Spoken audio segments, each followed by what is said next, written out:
एक बार फिर से आप सबका स्वागत है। मैं विश्वास करता हूं कि आज प्रभु की उपस्थिति और जब हम सब ने मिल करके प्रभु की आराधना की है तो विश्वास करें कि परमेश्वर ने अपनी उपस्थिति से और अपने महान दया के हाथ से हमारे जीवनों को छुआ है और हम सचमुच बड़ी महान गवाहियों को, बड़े कार्यों को अपने जीवनों में, संबंधों में, घरों में, कामकाज में हम देखेंगे। हालेलुया। सो प्रभु का धन्यवाद देते हैं। आइए आज के वचन को हम पढ़ेंगे। आज का हमारा वचन, बहुत से लोग प्रार्थना करते हैं और कई बार लोग शिकायत भी करते हैं। शिकायत ये होती है कि मैं इतने हफ्तों से, इतने महीनों से, यहां तक कि कुछ लोग कहते हैं कई सालों से मैं प्रार्थना कर रहा हूं, लेकिन मेरी प्रार्थना का उत्तर नहीं आया। अगर आया है तो वो मेरी सोच और मेरे विचारों से बिल्कुल अलग आया है। प्रार्थना करने की जिम्मेदारी आपकी और मेरी है और विश्वास से प्रार्थना करना ये आपका और मेरा कर्तव्य है, लेकिन उसका उत्तर कब परमेश्वर देगा ये परमेश्वर की जिम्मेदारी है, क्योंकि समय उसके हाथ में है और परमेश्वर जो है वो कभी भी अपने समय से पहले या उसके बाद काम नहीं करता। आपका और मेरा परमेश्वर अपने समय पे काम करने वाला परमेश्वर है और यहां तक कि प्रार्थनाओं का उत्तर भी वो अपने समय पे ही देता है। हालेलुया। सो निराश ना हो। यीशु मसीह ने स्वयं, जब हम लूका 18 को पढ़ते हैं, उसकी एक आयत को तो लिखा है, नित्य प्रार्थना करना और हियाव नहीं छोड़ना चाहिए। प्रभु ने स्पष्ट कहा और ये बात बताती है कि जब प्रार्थना के उत्तर में देरी होती है तो हम कई बार निराश हो सकते हैं, हमारा हौसला गिर सकता है, हमारा हियाव टूट सकता है, लेकिन मेरे अज़ीज़ों, प्रभु यीशु ने कहा हियाव नहीं छोड़ना चाहिए। नित्य प्रार्थना करना अर्थात लगातार प्रार्थना को करते रहें और हियाव नहीं छोड़ना चाहिए। तो कहने का अर्थ है परमेश्वर हमें उस समय तक, उस प्रार्थना का जो उत्तर जिस समय प्रभु देना चाहता है उस समय तक वो चाहता है कि हम प्रार्थना करते रहें। वो समय हम नहीं जानते, लेकिन हम परमेश्वर के समय को कई बार अपने समय के मुताबिक खींचना चाहते हैं। हम चाहते हैं कि नहीं प्रभु, अभी इसी वक्त मुझे ये प्रार्थना का उत्तर चाहिए। मेरे से तो ऐसा नहीं करना चाहिए। हमें विश्वास के साथ प्रार्थना करनी है। तो बाइबल में लिखा है कि विश्वास से की गई प्रार्थना परमेश्वर के हृदय को आनंदित करती है और जो कुछ हम विश्वास से प्रार्थना में मांगते हैं परमेश्वर आपको और मुझे देता है। आमीन। लेकिन यह भी जरूरी होता है कि बहुत से ऐसे कारण हो सकते हैं जिसकी वजह से हमारी प्रार्थनाओं के उत्तर नहीं आते, जिनमें से एक बहुत महान उत्तर ये भी हो सकता है, कारण ये भी हो सकता है हमारे अपने पाप। कई बार गुप्त के पाप होते हैं, कई बार बाहर हमारा ऐसा जीवन होता है जिसकी वजह से हम प्रार्थना तो कर रहे हैं लेकिन उसका उत्तर नहीं आता। याद रखें, जब हम पाप करते हैं लेकिन फिर परमेश्वर से कुछ ऐसा चाहते हैं कि वो मेरे मुताबिक करे, परमेश्वर ऐसा नहीं करता। दाऊद पाप के द्वारा जो संतान पैदा हुई और वो चाहता था कि वो जीवित रहे, लेकिन परमेश्वर ने कहा ये पुत्र बचेगा नहीं। और उसने बड़ी कोशिश की, प्रार्थना भी की, फास्टिंग भी की और लगातार प्रार्थना करता रहा, लेकिन अंत में हम सभी जानते हैं कि उसका रिजल्ट यही था कि उसकी प्रार्थना का उत्तर नहीं आया, लेकिन जो परमेश्वर ने कह दिया था वही हुआ। तो बहुत से कारण हो सकते हैं, लेकिन आज जो मैं आपके साथ शेयर करना चाहता हूं वो ये, यीशु मसीह की कोई प्रार्थना ऐसी नहीं थी जिसका उत्तर पिता ने नहीं दिया। हालेलुया। आमीन। यीशु मसीह का कोई ऐसा शब्द नहीं था जिसे पिता परमेश्वर ने पूरा नहीं किया। उसका वजह क्या थी, उसका कारण क्या था? क्योंकि यीशु मसीह जो बोलते थे वो उनके अपने शब्द नहीं होते थे, वो पिता ही के शब्द होते थे। यीशु मसीह जो करते थे वो अपने आप से नहीं करते थे, वो वही करते थे जो पिता उनको दिखाता था। That is very important. इस बात को नोट करना बहुत जरूरी है। और मेरे दोस्तों ये बातें आपको और मुझे सीखनी पड़ेंगी। आइए मेरे साथ निकालिए, अगर आपके पास बाइबल है, आपको अपने पास बाइबल रखनी चाहिए। आज हम प्रभु के भवन में हैं। इब्रानियों 5 और उसकी 7 आयत मैं आपके लिए पढ़ना चाहता हूं। The book of Hebrew chapter number 5 verse 7, वहां लिखा है, यीशु ने अपनी देह में रहने के दिनों में ऊंचे शब्द से पुकार पुकार कर और आंसू बहा बहा कर उससे जो उसको मृत्यु से बचा सकता था प्रार्थनाएं और विनती की, और भक्ति के कारण उसकी सुनी गई। नोट करें इस बात को, और भक्ति के कारण उसकी सुनी गई। Hallelujah, hallelujah. किसके कारण यीशु मसीह की सुनी गई? Jesus was heard because of reverent submission, क्योंकि यीशु मसीह ने अपने आप को परमेश्वर के अधीन किया हुआ था और वो इस तरह का जीवन जी रहा था जिससे परमेश्वर प्रसन्न रहता था। और क्या लिखा है? देह में रहने के दिनों में शब्द, ऊंचे शब्द से पुकार पुकार कर, आंसू बहा बहा कर, और उसको जो मृत्यु से बचा सकता था प्रार्थनाएं और विनती की, और भक्ति के कारण उसकी सुनी गई। पुत्र होने पर भी दुख उठा उठाकर उसने आज्ञा मानना सीखा। पुत्र होने पर भी उसने दुख उठा उठाकर आज्ञा मानना सीखा। ये यीशु मसीह का जीवन था जब वो आपके और मेरे नाई एक मनुष्य के रूप में थे। ऊंचे शब्दों में और पुकार पुकार कर, आंसू बहा बहा कर और दुख उठा उठाकर जब उसने प्रार्थनाएं, विनती और आज्ञा पालन करना सीखा, यही वजह थी कि यीशु मसीह की हर प्रार्थना का उत्तर आया और जो कुछ परमेश्वर चाहता था वो यीशु मसीह के द्वारा किया गया। मेरे दोस्तों, आपको और मुझे भी आज इसी आयत में से हम 2 बातों को देखेंगे। कुछ और बातों को भी मैं आपके साथ शेयर करूंगा, लेकिन पहली बात जो यीशु मसीह के जीवन से हम सीखते हैं यहां पे, वो ये कि यीशु मसीह ने वही जीवन जिया जो परमेश्वर को प्रसन्न करता था। Jesus always lived to please Father. और दूसरी बात, he had a very good relationship with his Father.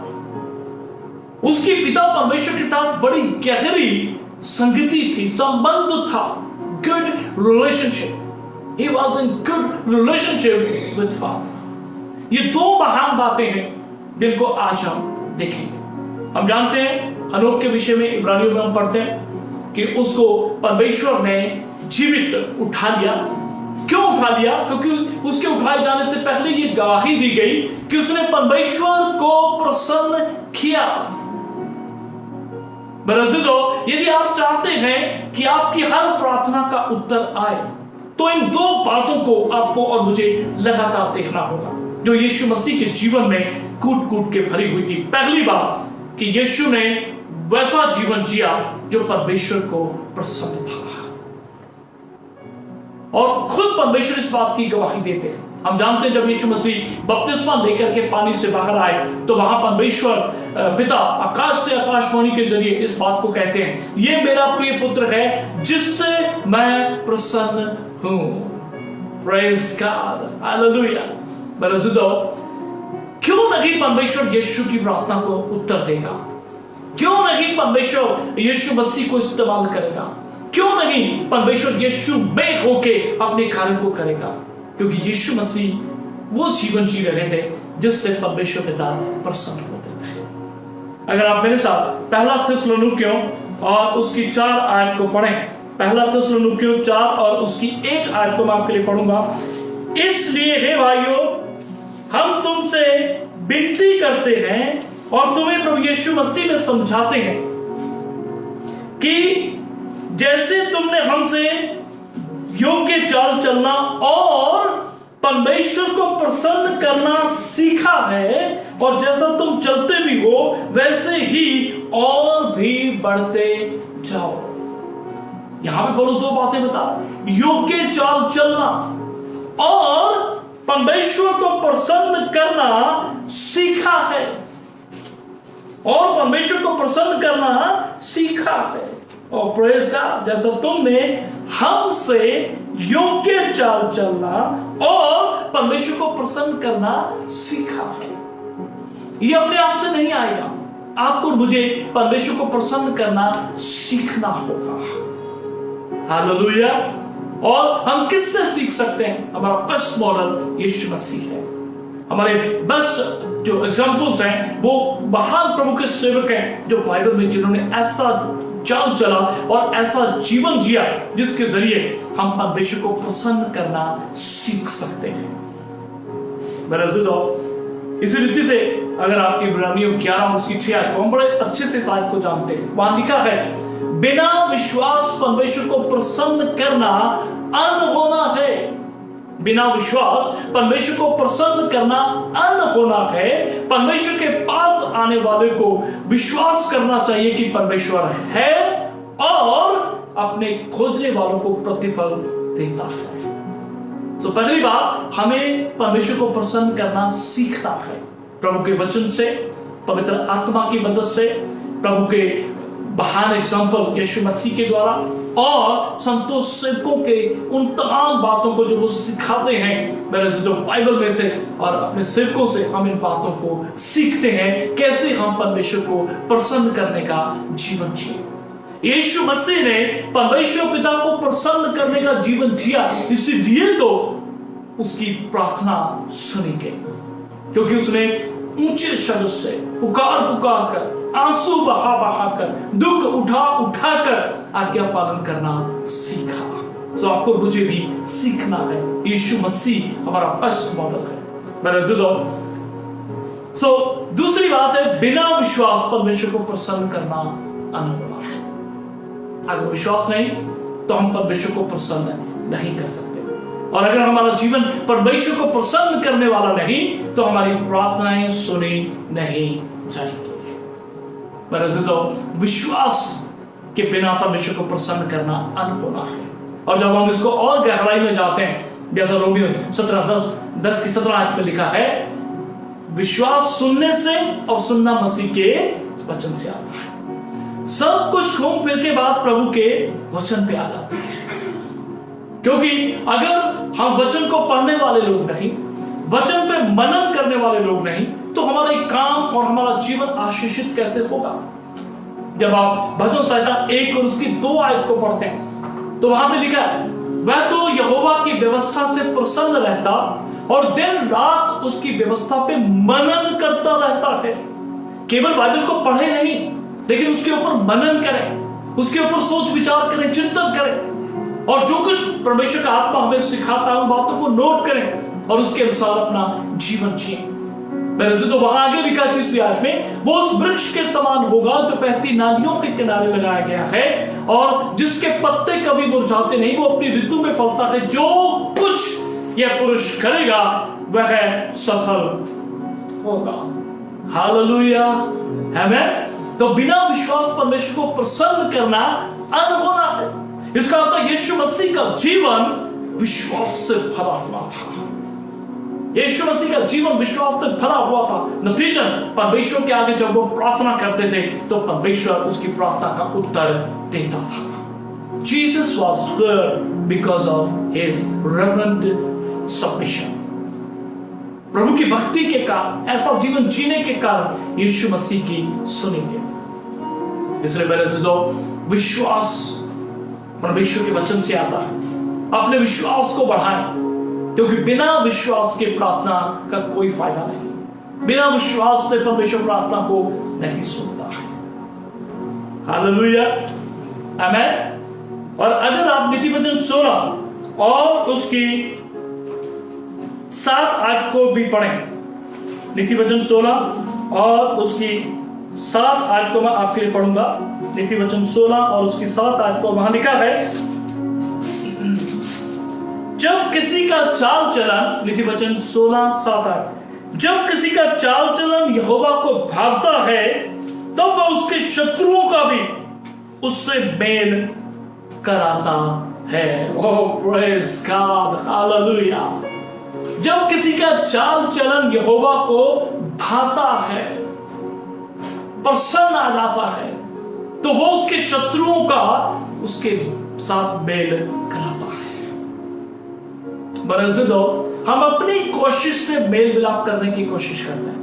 हम अपने बल से, हम अपने ताकत से, हम अपनी बुद्धि से, हम अपनी योजनाओं से, हम अपने तमाम लोगों के साथ एक अच्छे मेल मिलाप पे रहने की कोशिश करते हैं। क्या कहती है बाइबल? जब किसी का चाल चलन यहोवा को प्रसन्न आता है, भाता है, तो परमेश्वर उस व्यक्ति का उसके शत्रु से भी मेल करवा देता है। और प्राइज गॉड। तो आपको और मुझे अपने चाल चलन पे गौर करना, हम क्या सोच रहे हैं। जैसा भजन 1 में लिखा है, क्या ही धन्य हमें पुरुष दुष्टों की युक्ति पे नहीं चलता, ना पापियों के बाग में खड़ा होता, ना इकट्ठा करने वालों की मंडली में बैठता है।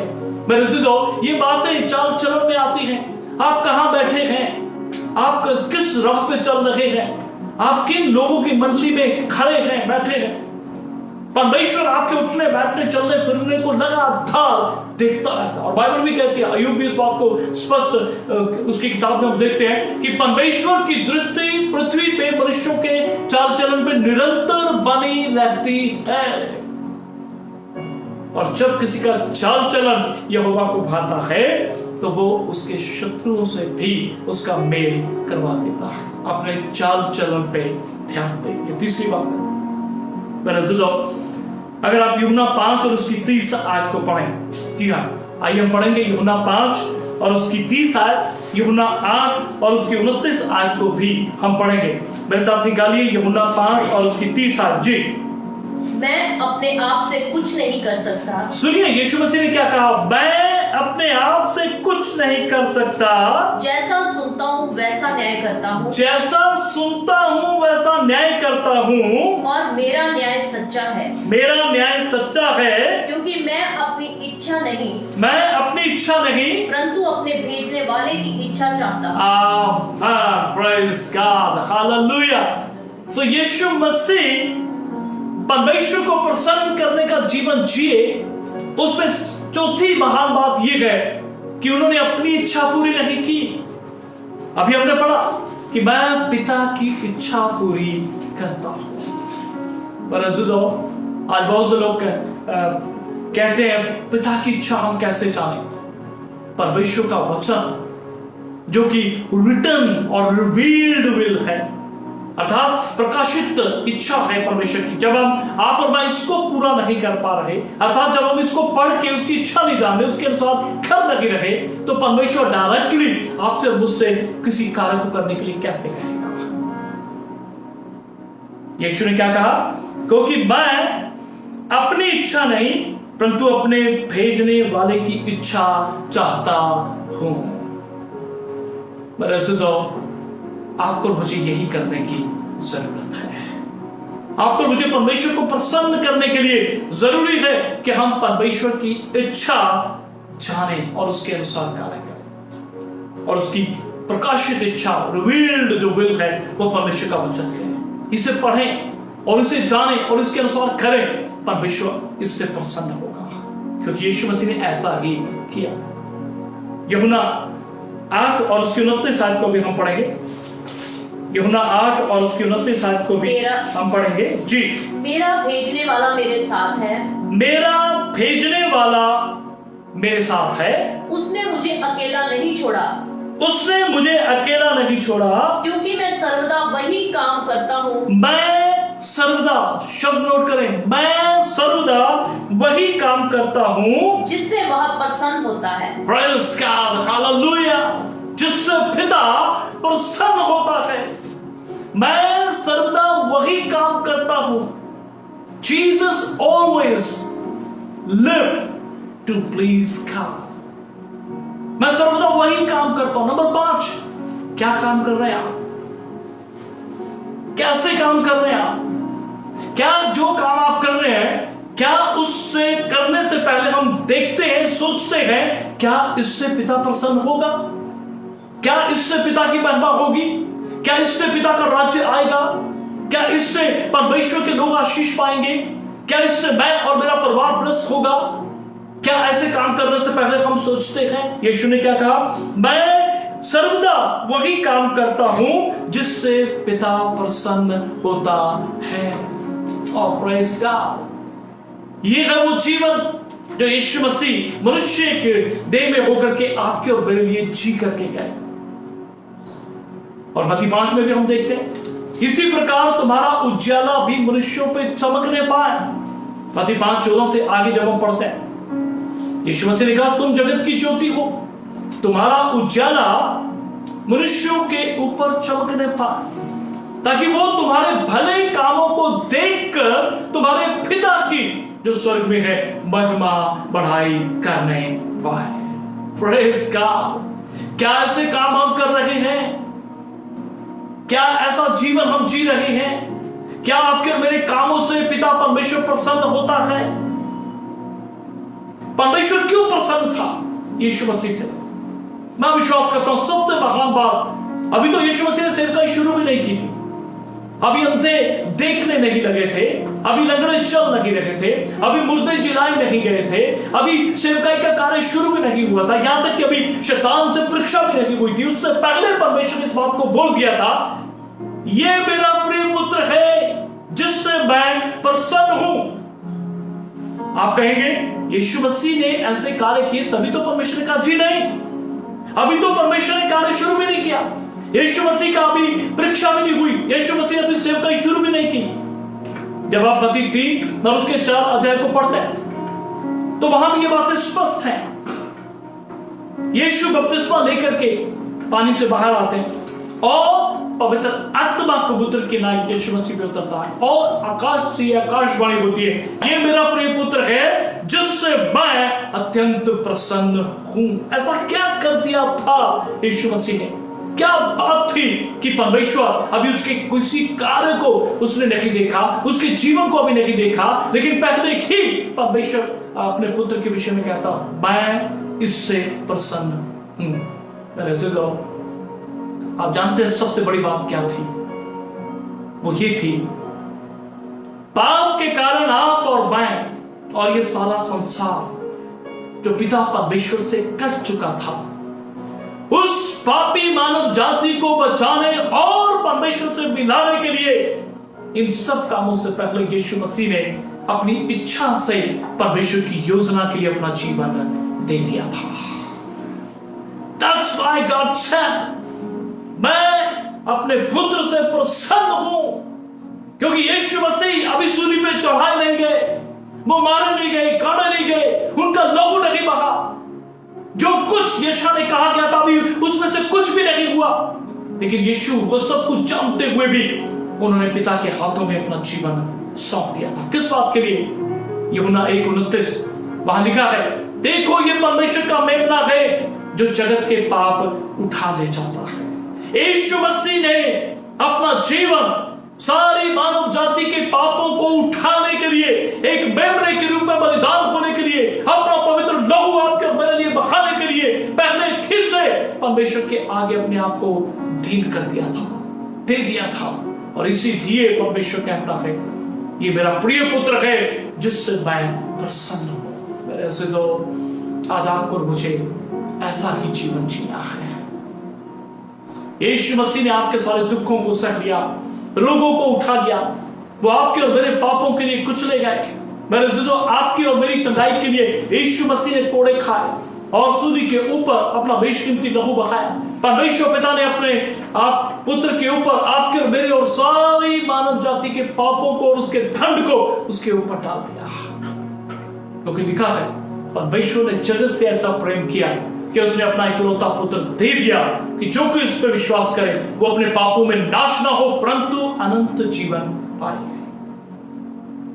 यीशु मसीह ने कहा, अगले 17 आयत में लिखा है, यीशु मसीह संसार को दंड देने के लिए नहीं आए परंतु मनुष्य का, मानव जाति का उद्धार करने के लिए आए, दंड से बचाने के लिए आए। वो आपके और मेरे लिए मारे गए, काटे गए, अपना बेशकीमती लहू बहाया, लेकिन परमेश्वर ने तीसरे दिन यीशु को मुर्दों में से जिंदा किया। ये योजना यीशु मसीह ने अपनी इच्छा से जो परमेश्वर ने बनाई थी, इस योजना के लिए अपने जीवन को, आत्मा देह प्राण को समर्पित कर दिया था। यही वजह थी परमेश्वर ने कहा, ये मेरा प्रिय पुत्र है जिससे मैं अत्यंत प्रसन्न हूं। क्या आप अपना जीवन परमेश्वर के हाथों में देंगे? क्या आप अपना जीवन उसकी योजना पूरी करने के लिए समर्पित करेंगे? क्या आप अपना जीवन उसकी इच्छा को पूरा करने के लिए अपनी इच्छा से उसके हाथों में सौंपेंगे? परमेश्वर का हृदय प्रसन्न होगा, क्योंकि यीशु मसीह अभी सेवा को शुरू नहीं उन्होंने किया, लेकिन परमेश्वर कहता है, ये मेरा प्रिय पुत्र है जिससे मैं अत्यंत प्रसन्न हूं। अगर आप रोमियो 8:8 को पढ़ेंगे, पहला करंथियों 3:1 और उसकी 1 से लेकर 3 आयत को पढ़ेंगे, तो रोमियो 8:8 में लिखा है, शारीरिक दशा में जो लोग हैं वो परमेश्वर को प्रसन्न नहीं कर सकते।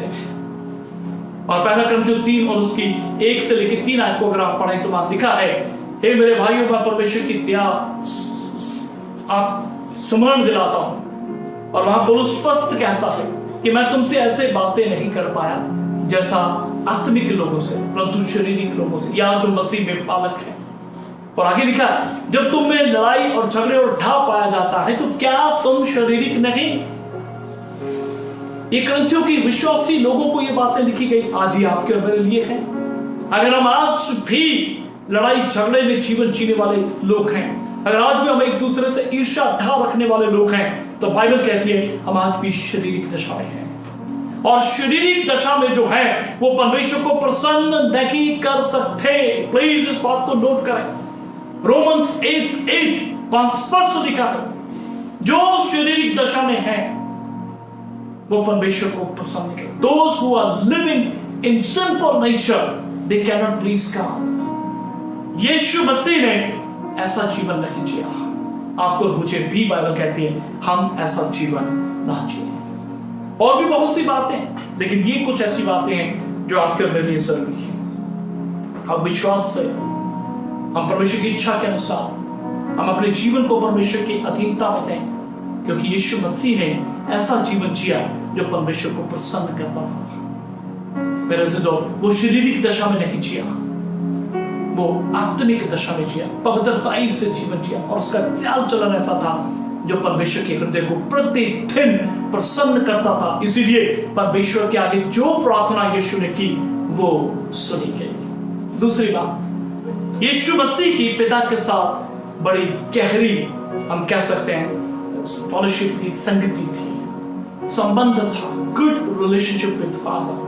जब आप यूहन्ना 14:11 को पढ़ते हैं तो यीशु ने कहा, मैं पिता में हूं और पिता मुझ में है। और प्रेज गॉड, यीशु मसीह परमेश्वर के साथ एक सही संबंध में जुड़े रहे और लगातार जो पिता से सुनते थे वही बोलते थे, जो पिता को करते देखते थे वही करते थे, और जो पिता की इच्छा थी उसी को पूरा करने के लिए अपनी भरसक कोशिश करते रहते थे। क्या आज आप और मैं ऐसा जीवन जी रहे हैं? क्या आप और मैं अपने संबंध को परमेश्वर के साथ प्रतिदिन चेक करते हैं? हम कई बार गाली निकाल देते हैं, हम कई बार बुरी बातें सोचते हैं, देखते हैं, बोलते हैं और करते हैं, और यहां तक कि हम क्षमा भी नहीं मांगते, और इसके बावजूद भी हम ये उम्मीद रखते हैं कि मेरा परमेश्वर मेरी की गई प्रार्थना का उत्तर दे। जी नहीं, परमेश्वर उत्तर नहीं दे सकते, क्योंकि जब तक हम ऐसा जीवन जीते रहेंगे जो परमेश्वर के साथ सही संबंध को नहीं दिखाता, तो मेरे अज़ीज़ों, हम परमेश्वर के आगे की गई प्रार्थनाओं को उत्तर नहीं देख पाएंगे। इसलिए आपको और मुझे अपने परमेश्वर के साथ सही संबंध में जीवन जीना है। अपने इस संबंध को हमें जिंदा रखना है। जब हम पाप करते हैं और उसे मानते भी नहीं, तो मेरे अज़ीज़ों, हमारा ये जो संबंध है, मेरे अज़ीज़ों, ये जो संगति है, इसमें डिस्टर्बेंस आ जाती है। इसीलिए आपको और मुझे ऐसे संबंध में, ऐसी रिलेशनशिप को बना के रखना है जो जीवित बनी रहे, जिसमें कोई दरार ना हो, जिसमें कोई रुकावट ना हो। जब ये दो काम हम करेंगे तो सचमुच परमेश्वर आपकी और मेरी प्रार्थनाओं का भी उत्तर देगा और हमारे पास सचमुच बड़ी गवाहियां होंगी।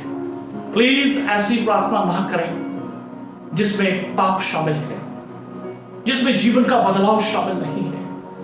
जिसमें हमारे शब्दों में बदलाव नहीं है, हमारे चाल चलन में बदलाव नहीं है, हमारे संबंधों में किसी रीति से बदलाव नहीं आ रहा, और फिर भी हम प्रार्थना कर रहे हैं, प्लीज बाइबल स्पष्ट कहती है कि हम उन प्रार्थनाओं का उत्तर नहीं देख पाएंगे। पहला पत्रस 3 और उसकी 7 आयत को जब हम पढ़ते हैं तो वहां परमेश्वर स्पष्ट कहता है, हे पतियों अपनी अपनी पत्नी का आदर करो, ऐसा ना हो कि तुम्हारी प्रार्थनाएं रुक जाएं। केवल पति पत्नी का आदर नहीं कर रहा और आदर ना करने की वजह से उसकी प्रार्थनाएं रुक जाएंगी, उसका उत्तर रुक जाएगा। लेकिन अगर ऐसा पति फिर भी प्रार्थना करता रहे या ऐसी पत्नी फिर भी प्रार्थना करती रहे, बल्कि कोई फायदा नहीं होगा, क्योंकि जो बेसिक चीज है, जो आधार है, जो नींव है, उसमें उन्होंने काम नहीं किया, जड़ में काम नहीं किया, अपने पत्नी का आदर नहीं किया, अपने पति के अधीनता में नहीं चले, और नतीजा प्रार्थना कर रही है। बाइबल स्पष्ट कहती है, मैं अपने आप से नहीं बोल रहा हूं, बाइबल कहती है प्रार्थनाएं रुक जाएंगी। यीशु मसीह की प्रार्थनाएं क्यों नहीं रुकी? यीशु की हर प्रार्थना का उत्तर क्यों आया? क्योंकि उसने वही किया जो परमेश्वर को प्रसन्न करता है। विश्वास, अपना चाल चलन ठीक रखा और परमेश्वर के सन्मुख वो शरीर नहीं आत्मिक दशा में चला, और वही किया जो परमेश्वर को प्रसन्न करता था। मेरे से तो जब आप और मैं भी ऐसा करेंगे और परमेश्वर के साथ सही संबंध में हम जुड़े रहेंगे, मैं ये नहीं कहता कि हम पाप नहीं करते, हम कर जाते हैं, लेकिन प्रेज का यूहन्ना की पहली पत्री 1 और 9 के लिए जहां लिखा है, यदि हम अपने पापों को मान लें तो वो हमारे पापों को क्षमा करने और दूर करने के लिए विश्वासयोग्य और धर्मी परमेश्वर है। यूहन्ना की पहली पत्री 2:1 में लिखा है, यदि कोई पाप करे तो परमेश्वर के पास हमारा एक सहायक मौजूद है। इंग्लिश बाइबल में लिखा है एन एडवोकेट, वकील मौजूद है, वो हमारा मददगार है, हमारा प्रायश्चित है, हमारा ही नहीं बल्कि सारे संसार का। Praise God. अगर हम गलती करते भी हैं, पाप होता भी है, तो क्षमा मांग लीजिए, क्योंकि अगर क्षमा नहीं मांगेंगे तो हमारा संबंध, हमारी रिलेशनशिप परमेश्वर के साथ गड़बड़ हो सकती है, हमारी संगति में प्रॉब्लम आ सकती है। Praise God. बाप और बेटे का संबंध नहीं टूटता, लेकिन बातचीत में समस्या आ सकती है। ठीक वैसे ही जैसे हम देखते हैं लूका में उड़ाऊ पुत्र के विषय में, उसका बाप बेटे का संबंध नहीं टूटा, लेकिन आपस में बातचीत खत्म हो गई थी, आपस में इकट्ठे बैठना और संगति करना टूट चुका था। तो परमेश्वर के साथ भी ऐसा ही हम कर देते हैं, जब हम परमेश्वर के सम्मुख पाप करते हैं और उसकी संगति हमारे जीवन से टूट जाती है, और परमेश्वर नहीं चाहता कि ये संगति टूटे। Praise God. यीशु ने वही जीवन जिया जो परमेश्वर को प्रसन्न था। यीशु मसीह ने अपने परमेश्वर के साथ जो रिलेशनशिप थी, उस रिलेशनशिप को और अपनी फेलोशिप को लगातार बना के रखा। यही 2 वजह थी कि यीशु मसीह ने जब जब प्रार्थनाएं की, तब तब उसकी प्रार्थना का उत्तर। आप और मैं भी अगर ऐसा जीवन जिएंगे तो हमारी प्रार्थनाओं के उत्तर आएंगे। आइए अपने सर को झुकाएं, हम प्रार्थना में जाएंगे। प्रेमी पिता, हम आपका शुक्र, आपकी तारीफ करते हैं आज के जिंदा वचनों के लिए। धन्यवाद आपकी विश्वास योग्यता के लिए, आपके प्रभु परमेश्वर प्रकाशन के लिए धन्यवाद ही है।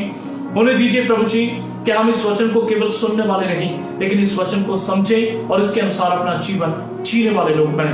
परमेश्वर पिता, जैसा आज हमने आपके वचनों में से बहुत सी बातों को देखा प्रभु, यीशु मसीह की हर प्रार्थना का उत्तर आया और परमेश्वर आपने उसकी हर प्रार्थना को सुना।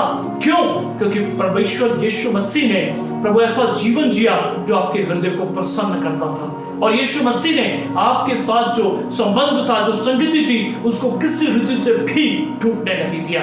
इसीलिए तो प्रभु यीशु आपने कहा, मैं पिता में हूं और पिता मुझ में है। अनुग्रह करें प्रभु कि हम सब जितने लोग इस वचन को सुन रहे हैं, आने वाले दिनों, महीनों, सालों में सुनेंगे प्रभु, हम सब प्रभु आपके साथ प्रभु एक अच्छी संगति में, एक अच्छे संबंध में जुड़े रहे, और परमेश्वर इसके लिए लगातार कोशिश करते रहे कि हम अपने संबंध को, संगति को मजबूत करते चले जाएं और ऐसा जीवन जिए जिससे प्रभु आपका हृदय प्रसन्न होने पाए। जैसा हनोक ने प्रभु परमेश्वर आपके हृदय को आनंदित किया, यीशु मसीह ने आपके हृदय को प्रसन्न किया, और प्रभु आपके सेवकों ने, पौलुस, पतरस, अन्य सेवकों ने आपके हृदय को आनंदित किया। होने दीजिए मैं और हम सब भी आपके हृदय को प्रसन्न करें, ताकि जो जो प्रार्थना हम करें उसका उत्तर हम देखें और महान गवाहियां खड़ी हों। आज का वचन प्रभु एक एक के हृदय में प्रभु आप सील करें अपने लहू से, और प्रभु कोई भी शैतानी ताकत इसे चोरी न करने पाए। आपके समय पे परमेश्वर हम इस वचन पे बहुत सा फल लगा हुआ एक के जीवन में देखने पाए, और परमेश्वर हमारी मदद करे कि हम ऐसा ही कार्य करें और ऐसा ही संबंध बना के रखें जिससे प्रभु आपका हृदय आनंदित हो और हमारी प्रार्थनाओं के उत्तर आने पाए। धन्यवाद देते सब बातों के लिए, सब कुछ आपके अधीन आपके हाथों में सौंपते हुए धन्यवाद के साथ प्रार्थना प्रभु यीशु मसीह नासरी के नाम से मांगते हैं, आमेन।